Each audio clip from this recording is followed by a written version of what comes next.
It is now 7:00 p.m. and a quorum of members is present. So the meeting of the Board of Education of the School District of New Berlin is called to order. Please call the roll. Ms. Crosby? Here. Mr. Helmer? Here. Ms. Connick? Here. Mr. Kurth? Here. Ms. Schultz? Here. Mr. Seidel? Here. In recognition of the serious and important nature of our efforts here, we will join in the Pledge of Allegiance to the flag. For all those who are able, please rise. I pledge allegiance to the flag of the United States of America and to the republic for which it stands, one nation, under God, indivisible, with liberty and justice for all. And now, for those who wish to prepare for the meeting, we will have a moment of silence.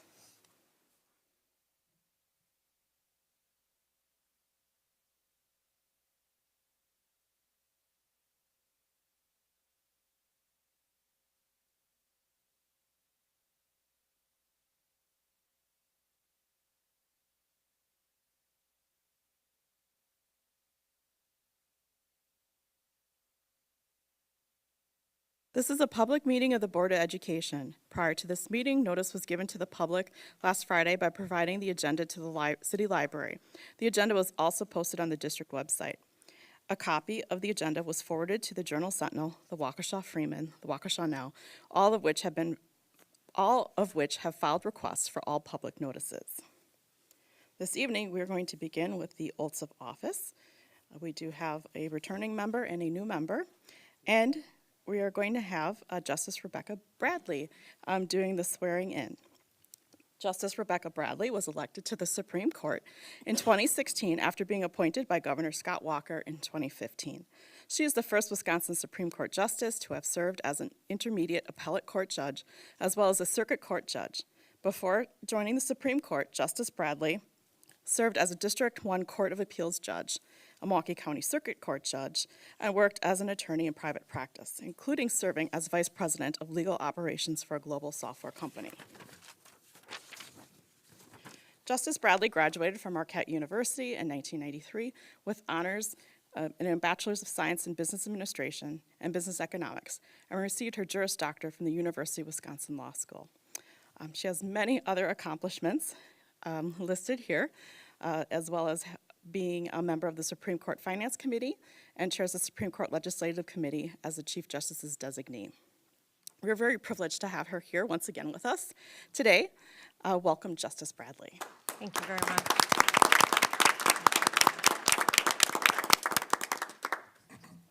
Good evening, everyone. It is always such a wonderful honor to return to the New Berlin School District and to administer the oath of office to the newly elected or re-elected board members. As I mention every year, I'm kind of an aberration in my family. Everybody else for generations is a teacher, and here I am, the only lawyer. But it is a real privilege to be able to participate in this occasion, given my family of teachers. And I'd like to congratulate both of the board members on their re-election and their election to the board, and also congratulate your families and your friends and all your supporters who helped you achieve this accomplishment. It's a wonderful thing to respond to a call to serve the people in your community. It's a great thing to hold yourself out to your fellow citizens in service.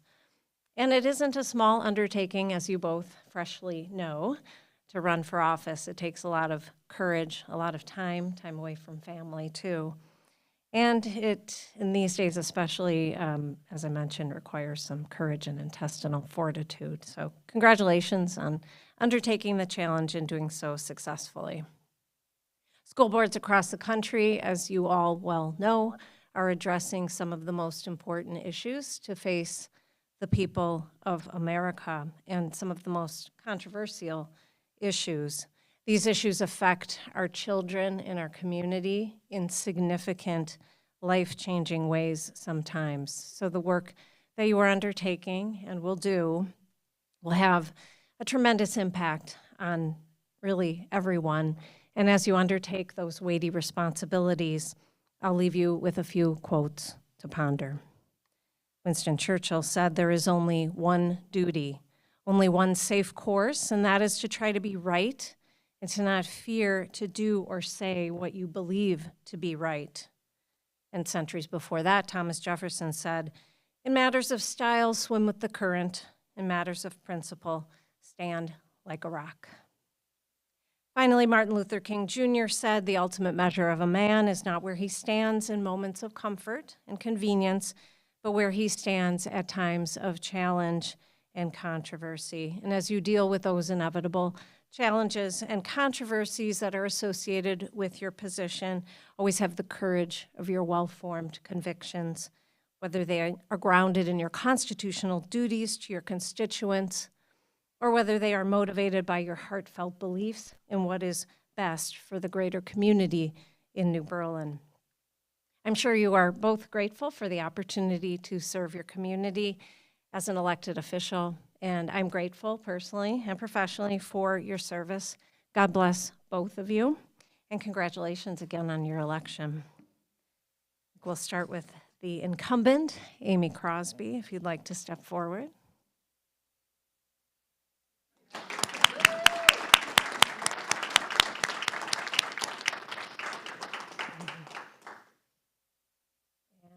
Photographer will just work with us on the best angles here, right? We're good? All right. Ready? All right. Please raise your right hand and repeat after me. I, Amy Crosby, having been elected to the office of New Berlin School Board, swear that I will support the Constitution of the United States and the Constitution of the State of Wisconsin, and will faithfully and impartially discharge the duties of said office to the best of my ability. So help me God. Congratulations.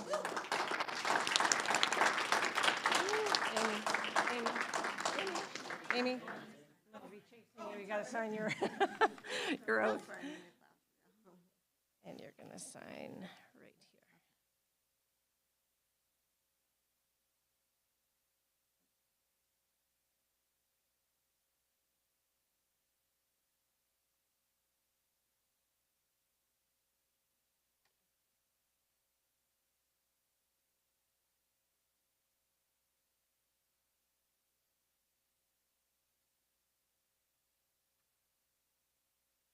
All right, Allison. All set? Please raise your right hand and repeat after me. I, Allison Spindler, having been elected to the office of New Berlin School Board, swear that I will support the Constitution of the United States and the Constitution of the State of Wisconsin, and will faithfully and impartially discharge the duties of said office to the best of my ability. So help me God. Congratulations.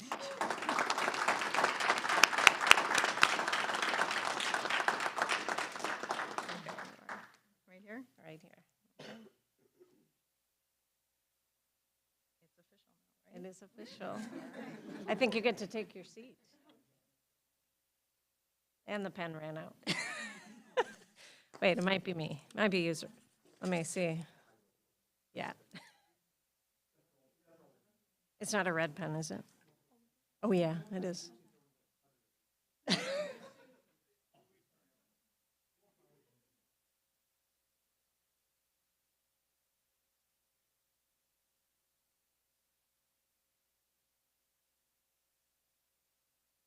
All right.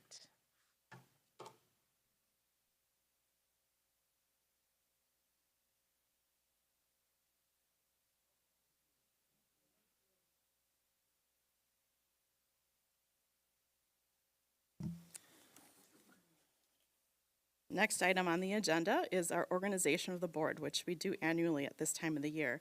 I have for the last few years taken on the tradition that former President Crosby started of just asking board members which offices they are interested in, and then having our secretary put together sheets of paper with the names of the people who are interested in those positions, and then with also a write-in, and then we will go through each office and then turn them into your left to Anne.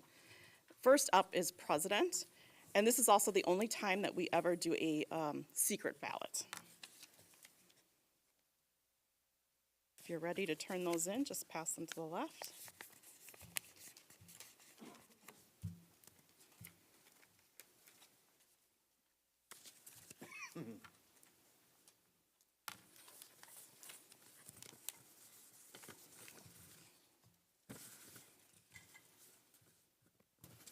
All right, then up next is vice president.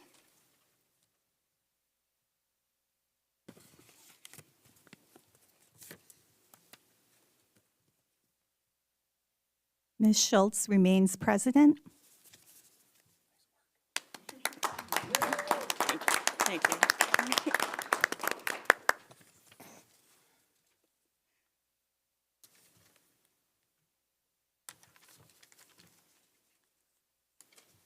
There's going to be surprise in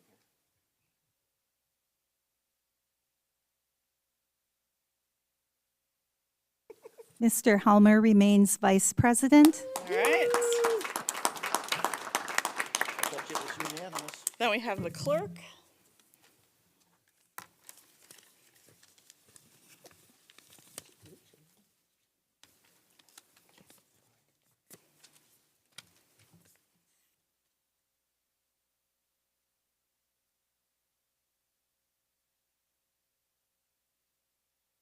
Mr. Kurth remains clerk.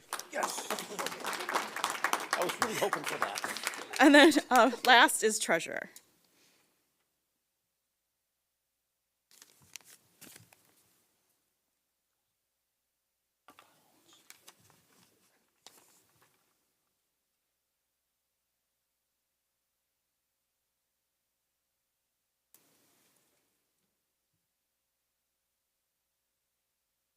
Mr. Seidel remains treasurer.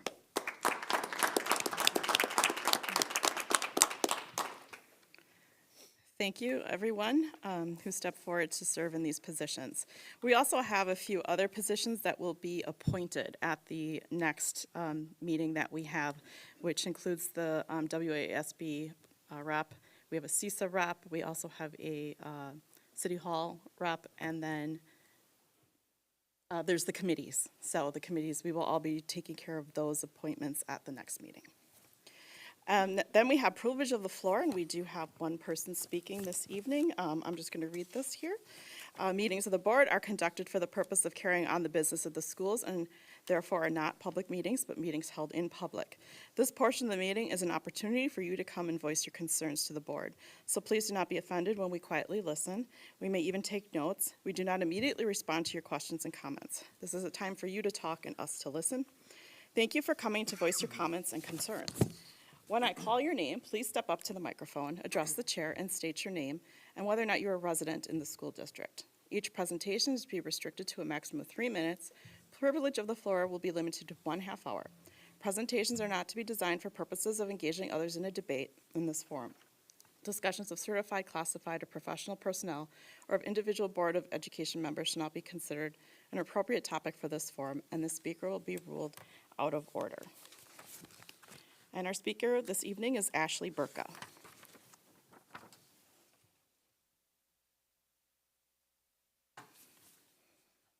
Good evening. You want me to start? Or, I'm sorry, okay. Oh, sorry, you just told me that. Yes, my name is Ashley Burka. We live in the school district. I have a 5th grader at Poplar Creek. Anything else? No? Okay. So I'm here today to talk about a very serious topic, and that is the safety of our children.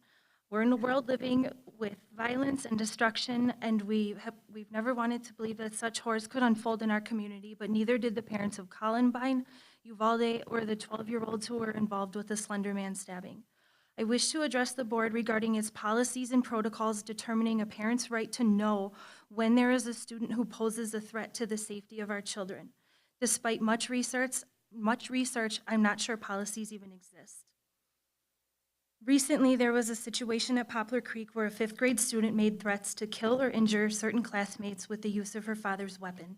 My child was pulled out of class to be questioned. No one from the school notified me of this. I had to find out from my 5th grader that she was questioned by the police and other adults. After the student who made the threats was removed, we were told she was going to get help and would not be returning to school. However, a few short weeks later, I was notified by my 5th grader that this student was going to be returning to school and joining her class. We let Mr. S. know that we were very uncomfortable with this situation.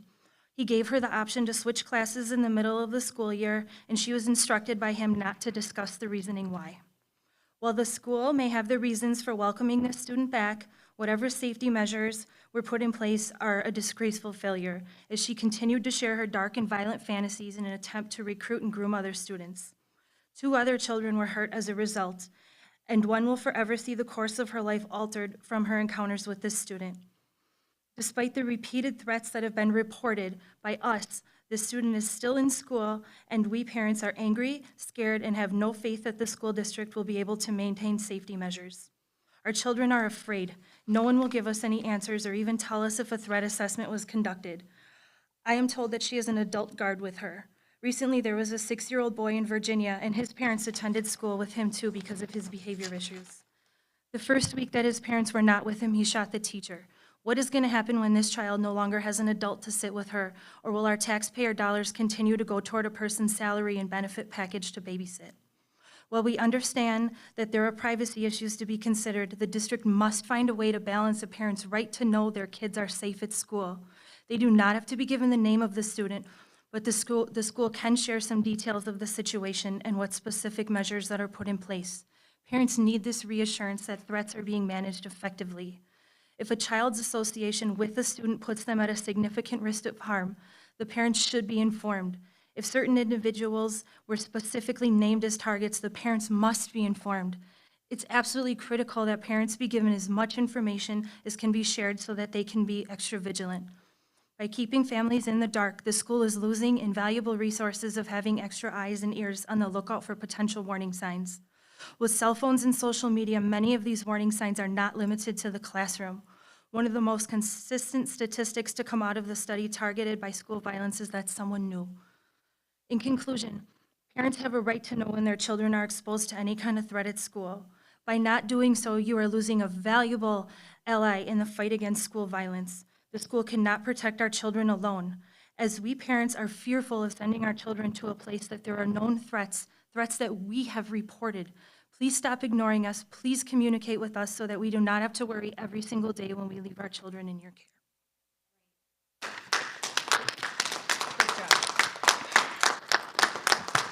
Thank you. Thank you.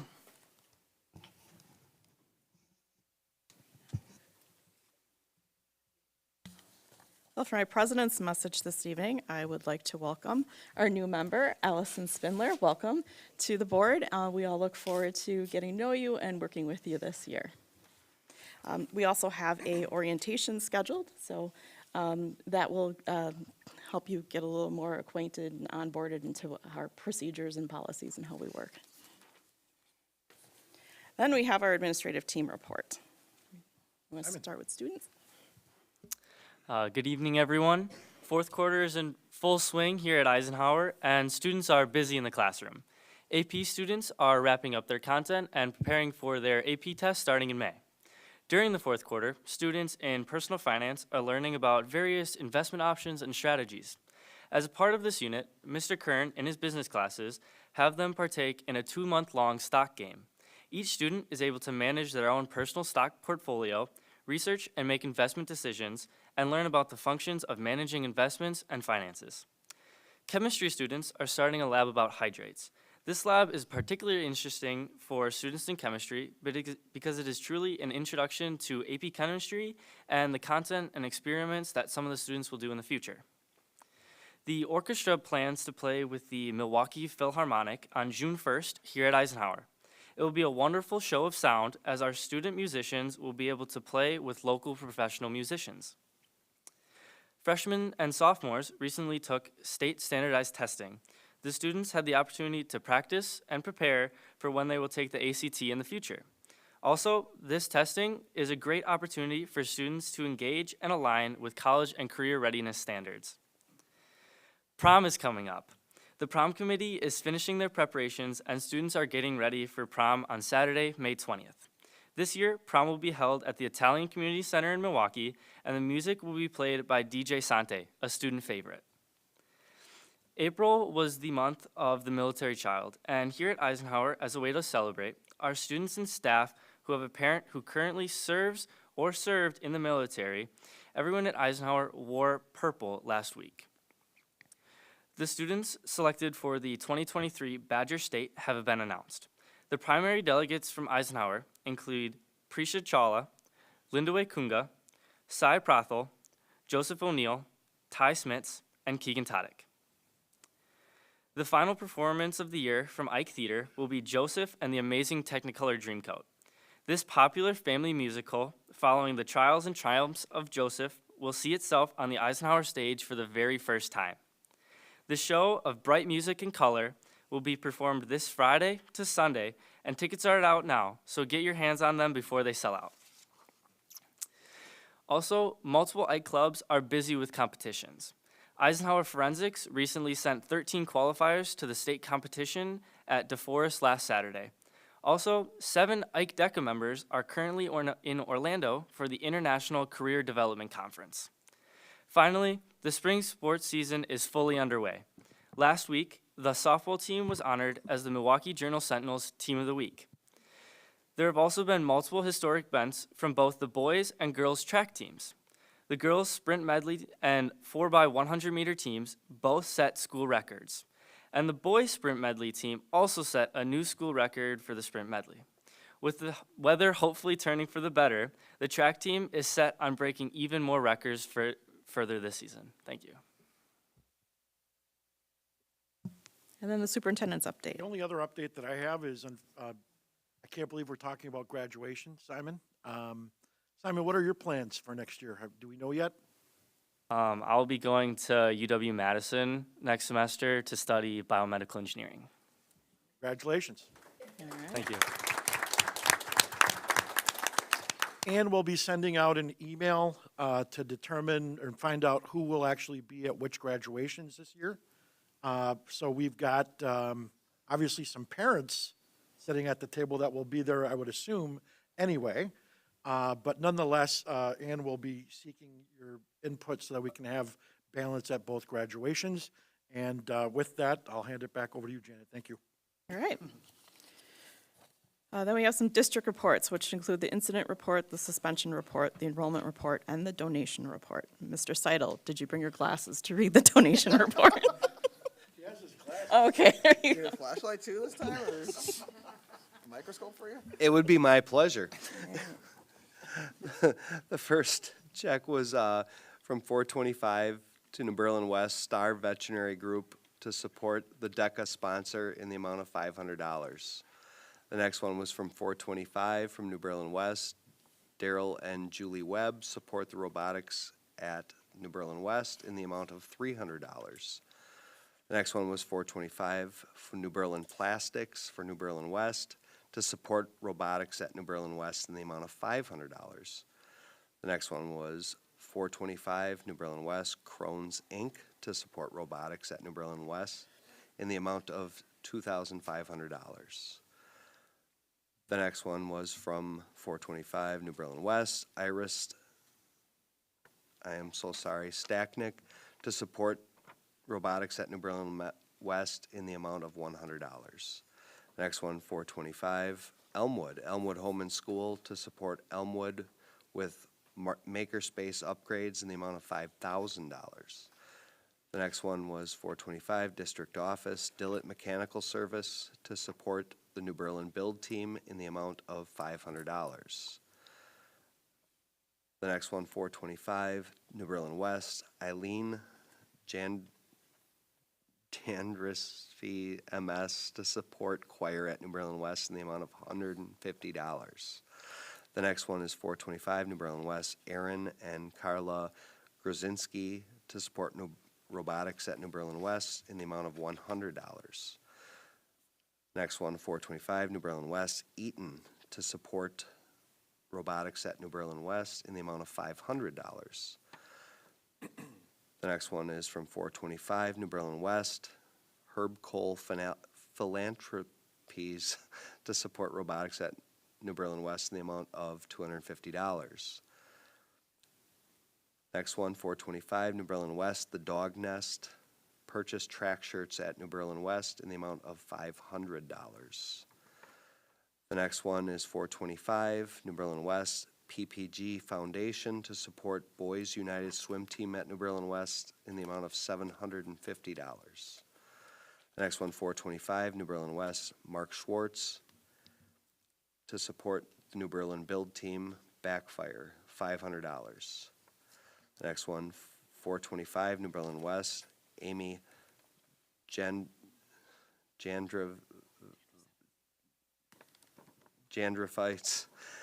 to purchase track shirts at New Berlin West in the amount of $500. Lastly, there's 425 for Ike CNM Fencing to support the New Berlin Eisenhower with a soccer field sponsorship in the amount of $5,000, bringing our grand total donations to $17,650. And it continues to amaze me at how supportive our community is for all of our extracurricular activities and learning in our school district in New Berlin. Thank you so much. Thank you. Are there any questions about any of the reports? All right, then moving on to the consent agenda, which includes notice, the approval of minutes of the board meeting on April 10th, and financial reports. Are there any items that should be pulled out for separate consideration? Do I have a motion for the consent agenda? So moved. Second. I have a motion by Mr. Helmer, by Mr. Helmer, a second by Mr. Kurth to approve the consent agenda as presented. Any discussion?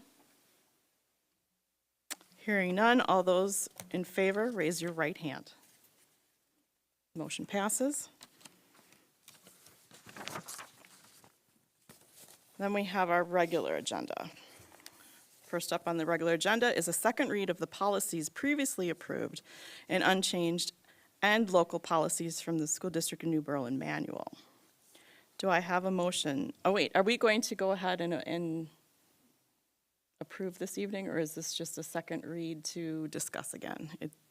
We are seeking approval. Okay. Then do I have a motion to approve the policies as presented? So moved. Second. I have a motion by Mr. Helmer and a second by Mr. Kurth to approve. Is there any discussion?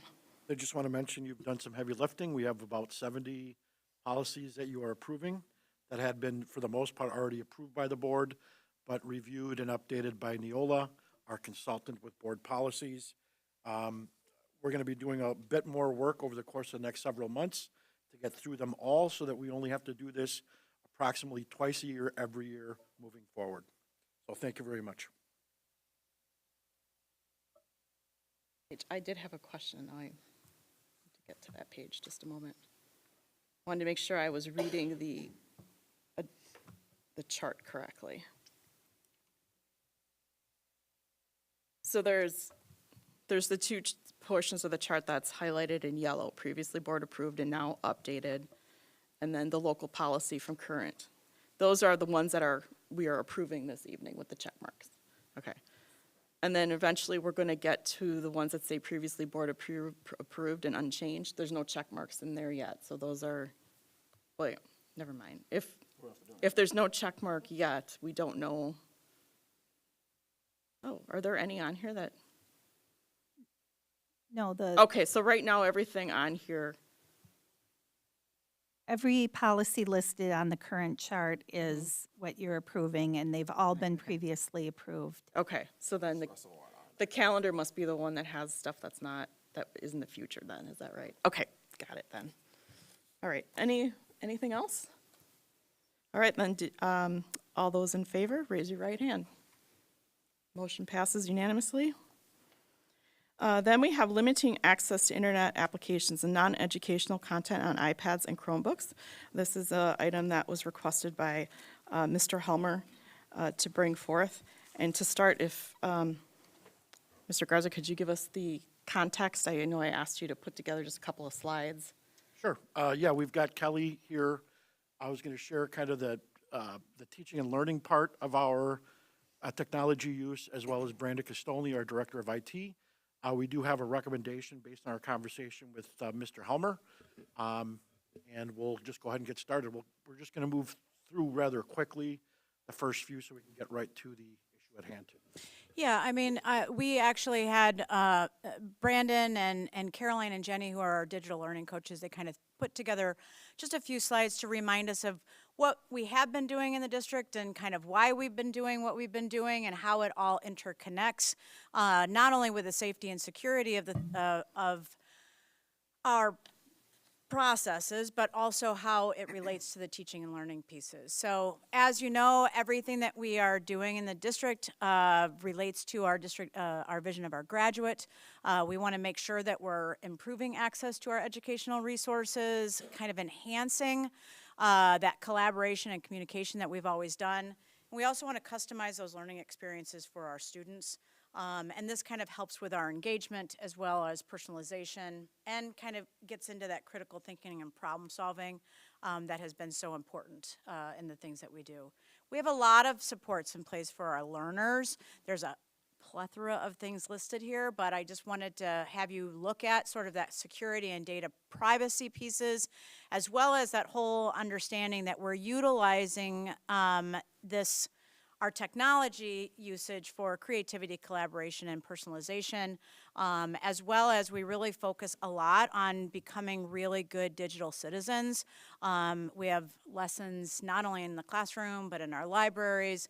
We have a student help desk, and you know that we have Techno then at the secondary level, but Techno also helps at the elementary level. We also have supports in place for our educators, so that security piece that we've been talking about, all apps that any teacher in the district wants has to go through an approval process that gets approved by the directors of teaching and learning, then it gets approved by myself, it gets approved by Brandon. So there's some processes in place to assure that things are definitely aligned with our strategic plan. We have a lot of classroom management supports, and we utilize Securely Classroom as well as Apple Classroom to kind of manage that.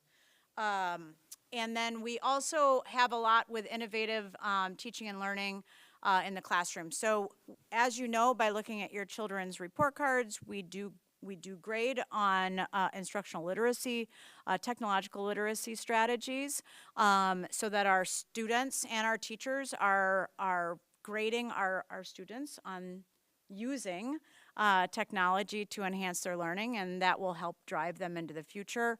We have a lot with instructional coaching. Jenny and Caroline do a fantastic job along with Brandon and his staff to help our teachers understand what technologies we are using, what platforms we're using, and then we also have a lot of ongoing professional development. Here are all the supports that we have in place for our families. As you know, we use Securely. There are links in this presentation for the board to look at, and it is uploaded. Will it be uploaded? So families at home can also click on those links to learn more, if they choose to, about those data security and data privacy issues. And then we also put a lot in our newsletters, our helpline for our tech support, Infinite Campus, and any of our parent nights we are utilizing as well. So this is just more of a reminder of the things that we're doing. And then with what we're doing as continuous improvements across the district, we're constantly and consistently looking at tools and resources and different protections. Brandon was just with our full admin team last week to kind of guide us through some enhanced protocols that I think are really important for us to have an understanding of. We do a lot with filtering and data privacy. We continuously look for ways to enhance our professional learning. And then we do a Bright Byte survey every year. That happens in December, and that kind of keeps us up to date on our digital learning strategies, as well as getting input about ways to continue to improve things. Our recommendations for the 2023-2024 school year is, one, we can leave things status quo. Since it seems to be working for the majority of our students, staff, and families. But if we don't want to stay with status quo, we have had internal discussions and we can actually put some restrictions on some of those streaming and gaming pieces for kindergarten through second grade. But please understand that if we do that, then that limits all streaming.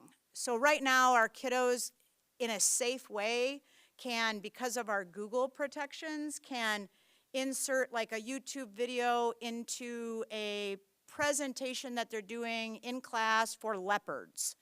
Well, if we limit K through 12 streaming, then our K through 2, then that could impact our students being able to utilize any kind of video in any of their presentations that they might be creating on their iPads for instruction. So that is kind of our little update, but we'll turn it over to you. All right, thank you. Well, we're going to take advantage of our relaxed Robert's Rules here and just do a little sort of like mini workshop kind of a thing. So I believe, Mr. Helmer, you probably want to kick this off since you had brought this forward. Yeah, I can touch on this. I think it all started with some of the books for older kids made it onto books for the younger children that were more high school appropriate.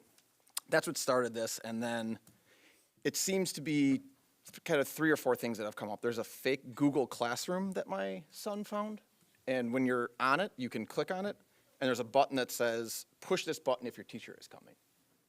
So it's a fake Google Classroom that looks like it's designed to be a real Google Classroom, and we started drilling into it, and there's very graphic material in there, weapons and all sorts of stuff.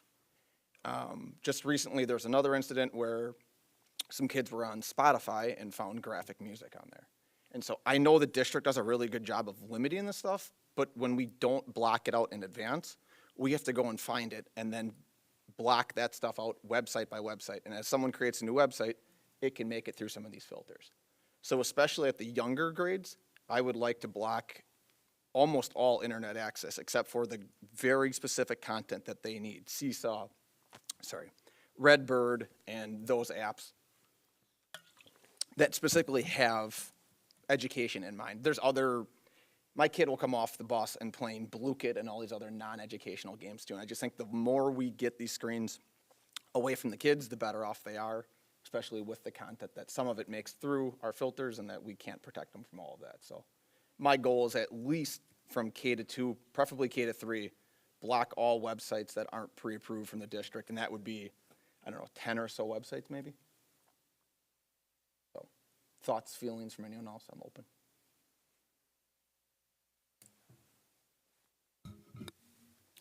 Go ahead. List of sites?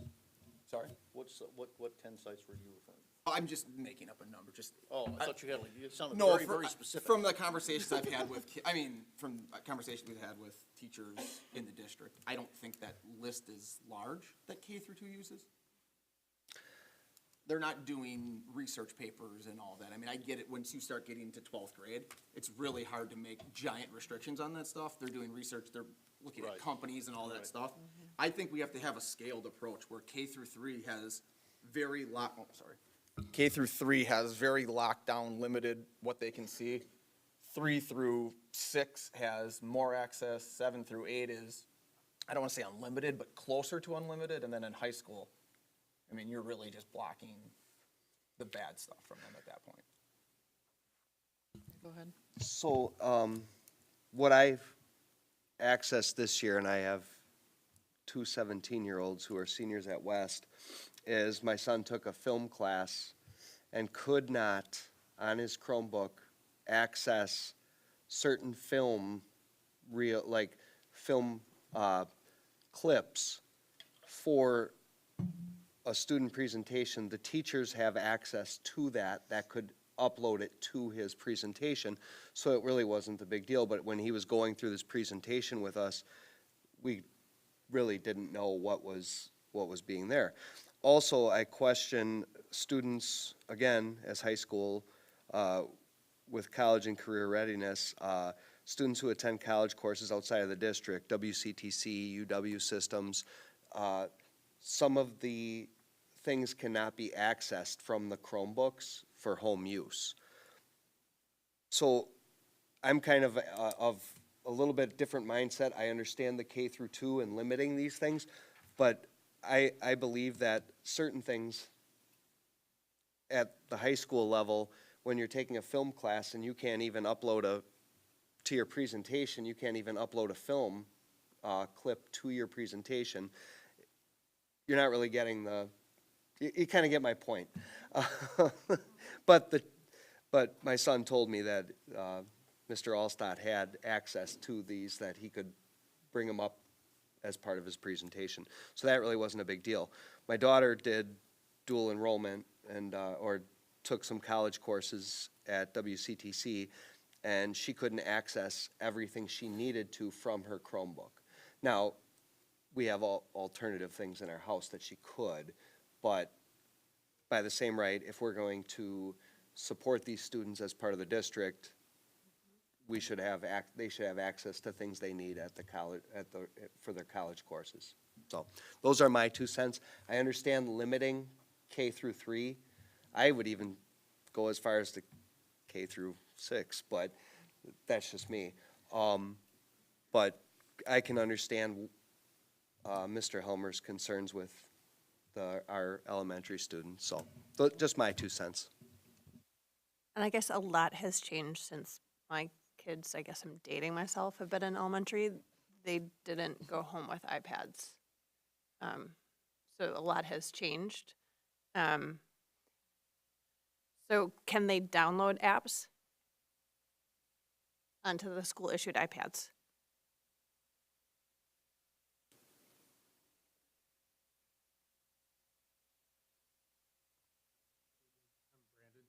Director of IT for the district. iPads are only prescribed, so they don't have free access to download any iPads. So that means anything that's gone through the process, as Dr. Sanders described, they're able to put in, they're available in self-service, they're able to install them on their iPad, but that's it. So what is this fake classroom then? What is that? It's a web you aware page. of that? So that's the biggest problem is these are all web pages. It's outside The of web apps page, mostly. okay, web page. And so that's why I want to lock, because as we ban this website, another one comes up. And if you Correct. ban Google Classroom X, Google Classroom Y comes up. And someone else, I mean, they're hackers and everything else. And it's whack-a-mole at that point. You continue to ban websites that continue to pop up. Right, and, just as Mr. Helmer said, I mean, sites pop up all the time. So Right. as soon as something gets restricted or blocked, either by us or by our content filter provider, which is Securely, they'll go, and if they really want the content out there, they'll just create a new site, and it happens kind of consistently. And we're talking a lot of sites. So, I mean, that is very, very true. So Google Classroom has an app then. Google Classroom A web- it's browser-based, It's browser-based. correct. Okay. And it's accessible, and there's free versions accessible. I mean, it's one of the things that makes Google extremely popular is that it's free for anybody, and so you can access some of these tools. So you have very industrious students that create things like that and create links to things that may not normally be accessible. Or if they are, they continuously change it because of just their desire to do so. I guess my question is, how often are K through 2 embedding YouTube videos into presentations? No, but that's, I mean, I know I'm new tonight, but this type of topic is something that I'm pretty passionate with at home too, because I feel like our kids are on devices a lot, and there is a lot of stuff that sneaks through that you don't know. I have a second grader. She never goes on YouTube. there hasn't been any assignment, at least in her class, that they've had to access that type of material. Does she use the Redbird? Yes, she uses the educational apps, and I think those are great. But as far as her having to pull anything for assignment, I mean, they only have so many skills when it comes to that stuff anyways. Some kids probably are a little more techie, but, yeah, I think the less that they do, especially at the younger grade, I think is better, and more creativity in the classroom and just them doing that on their own instead of being in front of a device. But, so I kind of see Mitch's point with that. I think for us, I mean, we leave it up to the parents to make that determination of what's happening at home. That's, not for us to police per se. And, again, can we set parameters around grade levels? Sure. Some districts do, some districts don't. We have our broad parameters, but it's a good time to revisit it, because quite honestly, we were thrown to the wolves with this work. If you recall, we had to get devices in the hands of all of our students real quick. We're able to pause, breathe, and that's why, sure, if the limit or the adjustment is at K2, K3, we're happy to, go back, take a look. And it's just one of these things where what's the unintended consequence? I'm not really sure. We'd have to go back as a team. Do the positives outweigh the negatives? Possibly. Back to your point, Allison, and what Mitch has suggested. Yeah, I mean, we could, for us, let us know what you want. So can we do that? Have parameters for K through 2, 3 through 6? We can. It would take some time, so I talked to Brandon about that. Right now, we're set up K-12. Now, again, we do have parameters within there so that, as Ron mentioned, there are only certain things that can be downloaded or accessed. Pretty stringent, pretty tight, securely. Those notices are sent to families weekly on what's, actually kids are actually downloading. I'm sure you're all familiar with that. I know I was, and I'm glad that I don't get them anymore, quite honestly. But at the end of the day, yes, we can kind of break it down however we would want. It just takes time on the back end to kind of get things set up that way. I have talked to Brandon, and I'd almost like to, and Brandon, I'm not going to hold you to it, and vice versa. I would like to have, K1, 2, all the way up individually, if we could, so that should something come up that we are not, for being truly proactive, that we can turn things on and off on whatever grade level. So if it's, this year it's K3, something comes up and we decide it's going to be K5 instead, we're able to at least make that change more instantaneous than we can right now with the way that things are set up. And again, we'll talk more about that, Brandon. And I know, and so we're looking at recommendations for next school year just because of the way that our system is set up now. So the proposal is you ban all websites and you only open it up to existing or certain ones. Otherwise, again, you're trying to ban everything else. And I think that's what we get into at the higher grades is you put filters on Google and then words after it, and then they can't get the WCTC or something like that. And so I believe this would free it up for high schoolers to have less restrictions, because right now we have pretty comparable that kindergartners have the same access as 12th graders, which isn't good. Yeah, we're looking at a high school senior in a film class not being able to upload a film clip to a presentation that is a school assignment. That was kind of my point with it. What's tough is, I mean, we're trying to be stringent. Do they have access to it, like you said, through the teacher? Well, when he was going through his presentation with us, he goes, "I can't show you this one." And it's a clip. It's a simple, PG clip. It was not an in-depth, And that's the gore. I mean, that's and, part of it is when you yeah. put some of these things in, the system itself, so if you're talking about setting parameters on adult content, it's a pretty strict, and it's defined by securely. So they may find something in it that they're considering pretty adult or PG-19 or whatever the heck it would be, but Yeah. maybe not PG-7 or whatever that is, that rating. So, again, we would agree that we would certainly want different parameters for, at minimum, K-3 than you would at the middle and high school.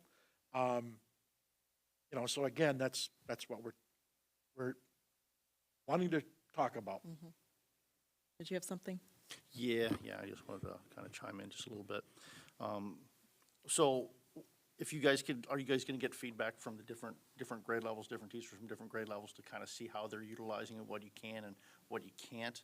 I like the idea of being able to isolate each grade level. I think it makes a lot of sense. I think the content at an early age is sometimes unnecessary. I'd rather see kids off of these machines more than on them, especially when they're younger. They should be playing, not sitting on a machine. I think it makes a huge difference for focus and just socialization and getting to know people.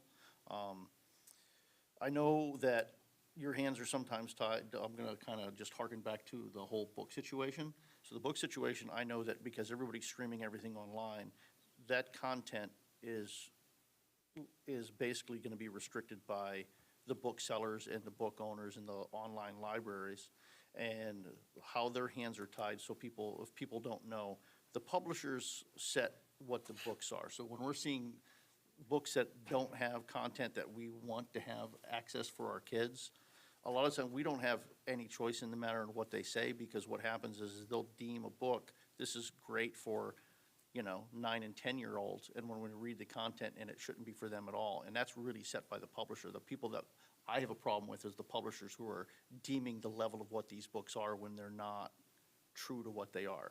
A lot of times our feet are held to the fire for it when we really don't have, if we were to look it up, this is supposed to be a kid's book, and until we actually read it, we don't know.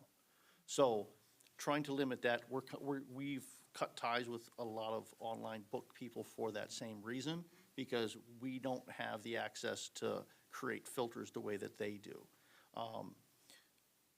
But with that, I'm in agreement with what Mitch has got to say on this, is limiting content and being able to create this filter. I'm going to share the experience that Ron's son had. I didn't realize that my Google was hooked up to my account here, because there was a few times when I was just trying to research.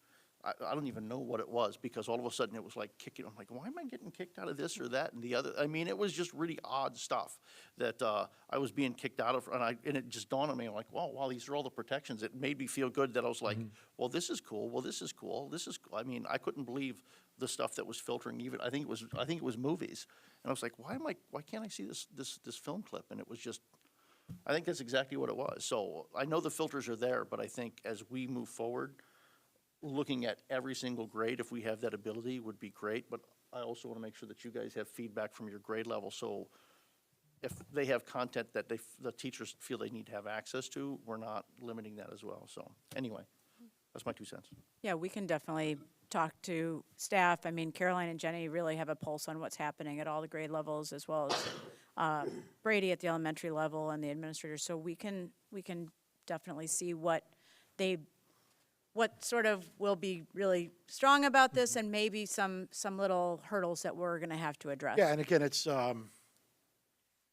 we'll start there. Like, okay, if we were to restrict it, what are the unintended consequences? If there's not many, then I think we need to move forward in this direction.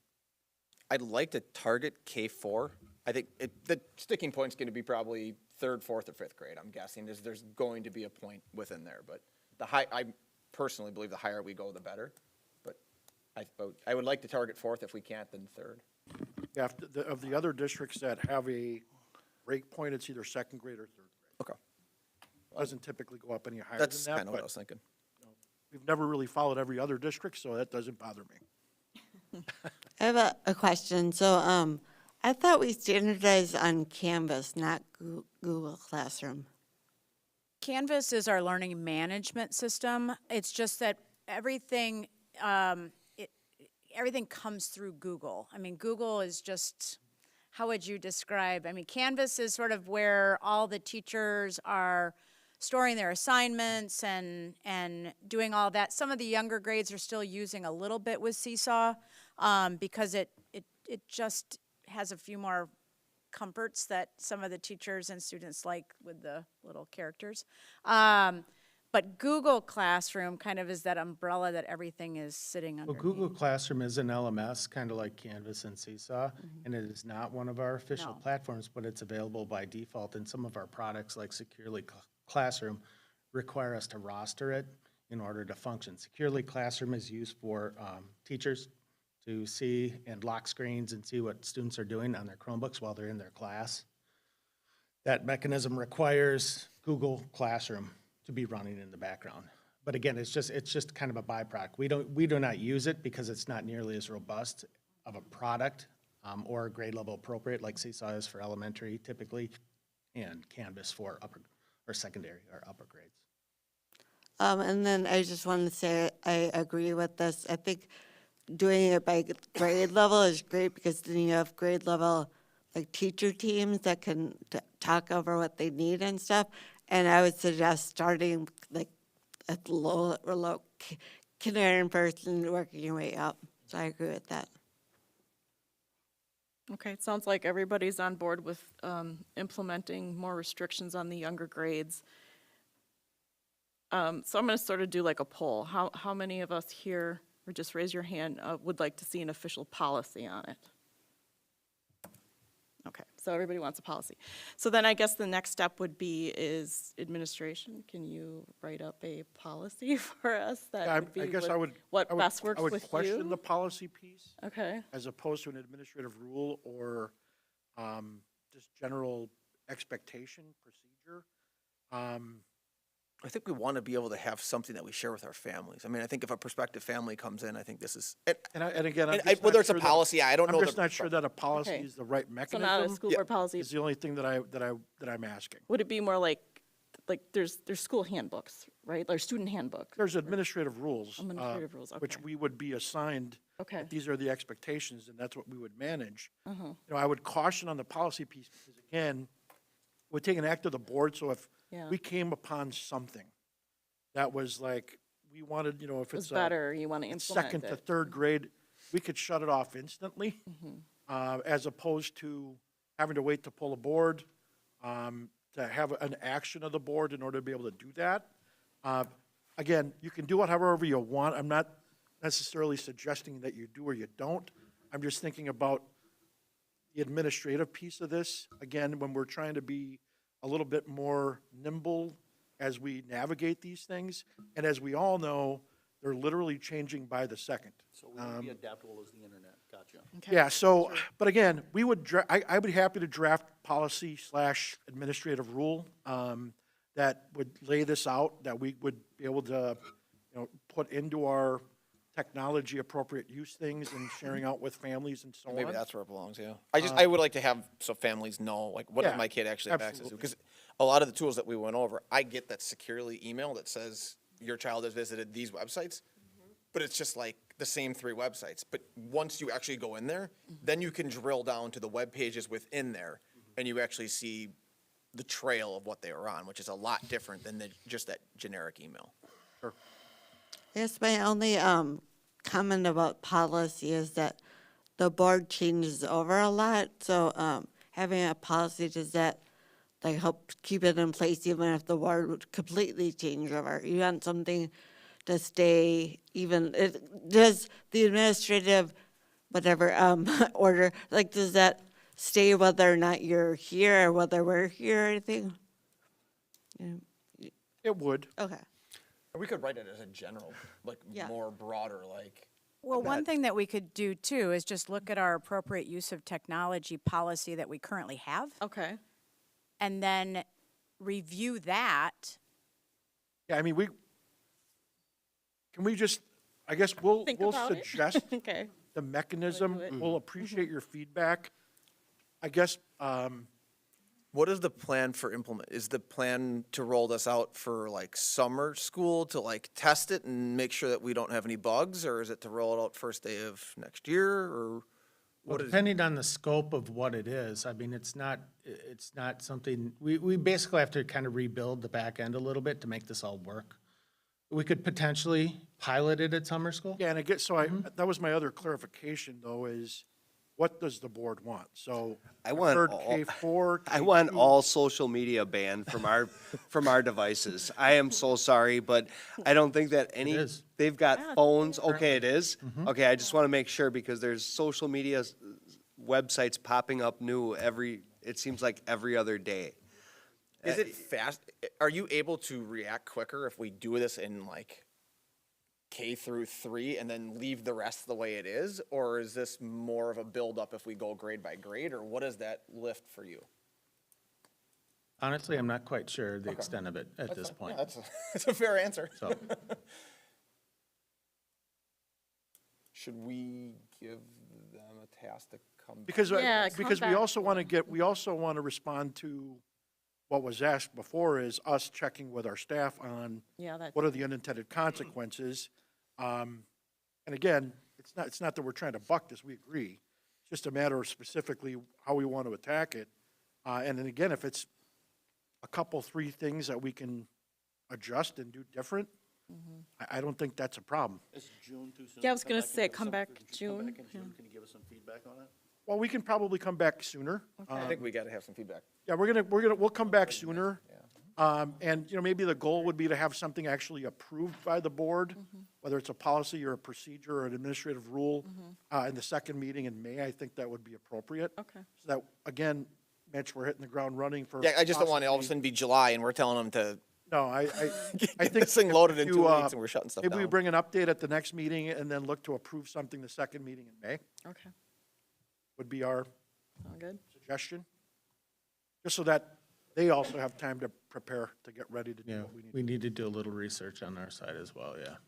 But again, K2, K3, K12, I didn't hear that, other than the social media, which we already do.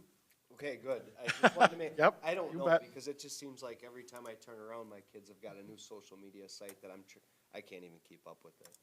And I'm Agreed. trying, 'cause Yep. well, they're 18 now, I can't really do much, but I'm trying to like stalk them enough. There's this thing called Facebook, I heard. No, I don't, No, Facebook's only the half of it now. I mean, that's tame compared to. Ron, if you guys try to start to ban dancing in New Berlin, I'm going to have to put my foot down.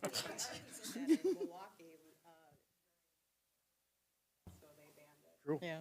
Yeah, you can dance here. So me and Kevin Bacon, we're all on board. All right, Oh, my I guess goodness. I'll start. I think we should just go and everyone say wherever they want that to. So I would say K through 4 was what my goal would be, and let the administration come back and say we have to go to 3 or whatever would be my. So I'll say K4. If we want to go. I'll poll you. Allison, what? Okay. Amy? I would like to see it at all grade levels, but I think the most restriction. Okay. Jeff? My only concern with when you're going into 4 is just the level of technology that is being utilized between 3 and 4. I'd be more comfortable with K to 3 currently unless I'm advised otherwise. But I'm not really object one way or the other. I just would like to have a little bit more knowledge on what, when does the technology start to ramp up and what they might need. That's the only, I'm still on board for restriction. It's just a matter of, at that level, it seems like there might be a change. So Okay. Start over here then, Ron? I'm fine with K through 4 if it's not too much of a nightmare. I'm good with K through 4. At what age do they get Chromebook at 7th grade still? 7th grade currently, yes. Yep, K through 4s. And again, probably the biggest difference is in grades K through 2, kids are learning how to read. In grades 3 and up, they're reading to learn. And with that also comes adjustments in the way that their learning takes, which is, one of the reasons why we're focused on 3rd grade reading is for that reason. And so but again, if, we'll look at 4th, we'll talk to our staff members, talk to our digital learning coaches, and we'll bring back a high-level proposal at the next meeting, and then something to approve by the second meeting in May. We're not tying hands of teaching our kids to read by limiting their access to certain pages, are we? I think I think what you do is you do limit certain access to a certain degree. Now, again, you need to realize that a lot of the resources that we purchase now are only online. Agreed, but we purchase those, We purchase those. Yeah, that should be a open, I mean, really what we're talking about is opening more URLs. From kindergarten to first grade to second grade to third grade. Each grade, we're opening more web pages for them to visit, is really what this is. So instead of having 5 or 6, you might have to have 30. Yeah, I wouldn't think that we would be restricting teaching our kids to read by limiting the sites they can go to. That's not Okay, exactly I what was apologize for suggesting. that. Okay, I apologize. I must have misunderstood. I didn't mean to. No problem. Okay, so we're going to revisit this later in May. Thank you. Thank you. For explaining, thanks. Okay, so then there's no action on this one for now. And that was our last regular agenda item. Then we have our future meetings and dates. Board meetings are generally held the second and fourth Mondays, beginning at 7:00 p.m. and will be held in conference room E here, unless otherwise noted. So for instance, we have May 8th, 7 o'clock is going to be at Ronald Reagan. May 22nd, 7 o'clock is at Poplar Creek. And then we have a meeting back here again June 12th. And then some other important events and dates to remember. May 29th, Memorial Day, there's no school. And June 9th is coming up. It's our last day of school. Also, the West graduation is that night. And June 10th is the Eisenhower graduation. Now we're going to be moving into closed session. So I would entertain a motion to recess to closed session. Madam President, I move to reset in the closed session pursuant to Section 19.85, 1C, E, and F of the Wisconsin statutes to consider A, the approval of closed session minutes of April 10th, and B, the employment services report, and C, discuss and approve preliminary notice to intent to non-renew, and D, the superintendent contract modification. All right, I have a motion by Mr. Kurth. Do I have a second? Second. I have a second by Mr. Helmer. Please call the roll. Mr. Kurth, Yes. Mr. Helmer, Yes. Ms. Crosby, Yes. Ms. Konick, Yes. Ms. Schultz, Yes. Mr. Seidel, Yes. Ms. Spindler. Yes. So we are moving into closed session. We are going to be returning to open session. I believe we might have a action item and then also to adjourn at that point.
It is now 8:47, and we are returning from closed session into open session. We have a couple of action items. Could I have the first motion, please? I move to approve the Employment Services Report as presented. Have a second? Second.